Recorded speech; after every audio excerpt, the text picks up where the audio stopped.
ಸುಮಾರು 800 ವರ್ಷಗಳ ಇತಿಹಾಸವಿರುವ ಮತ್ಸ್ಯದೇವತೆಯ ಕ್ಷೇತ್ರ ಬೂರ್ವ ಮಾರಿಯಮ್ಮ ದೇವಸ್ಥಾನದಲ್ಲಿ ಪ್ರತಿಷ್ಠಾ ವರ್ಧಂತಿ ಉತ್ಸವ ಹಾಗೂ ವಾರ್ಷಿಕ ಮಹಾಪೂಜೆಯ ಸಂಭ್ರಮ ಮನೆ ಮಾಡಿತ್ತು.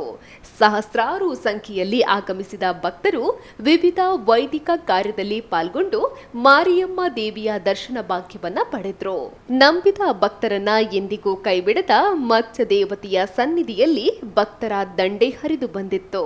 ಕಳೆದ 2 ದಿನಗಳಿಂದ ವಾರ್ಷಿಕ ಉತ್ಸವ ಮಹಾಪೂಜೆಯ ಸಂಭ್ರಮ ಜೋರಾಗಿತ್ತು.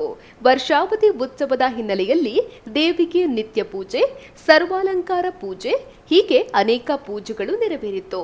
ಸಂಜೆ ವೇಳೆಗೆ ತಾಯಿಗೆ ಮಹಾಪೂಜೆ, ಹೊರಗಿನ ದರ್ಶನ ಬಲಿ, ಮಡೆ ಸ್ನಾನ, ಕಂಚಿಲ್ ಸೇವೆ ಬಳಿಕ ದೇವಿಯ ಗರ್ಭಗುಡಿ ಪ್ರವೇಶ ನೆರವೇರಿತು. ರಾತ್ರಿ ಸುಮಾರು 12 ಗಂಟೆಗೆ ನೈವೇದ್ಯ ಬಲಿ ಹಾಗೂ ಮಹಾರಾಶಿ ಪೂಜೆಯನ್ನ ವೈಭವದಿಂದ ನೆರವೇರಿಸಲಾಯಿತು. ಒಟ್ಟಿನಲ್ಲಿ ದೇವಿಯ ಉತ್ಸವವನ್ನ ಕಣ್ತುಂಬಿಕೊಳ್ಳಲು ಭಕ್ತ ಸಾಗರವೇ ಹರಿದು ಬಂದಿತ್ತು. ತಾಯಿಯ ದರ್ಶನ ಪಡೆದು ಭಕ್ತಾದಿಗಳು ಪುನೀತರಾದ್ರು.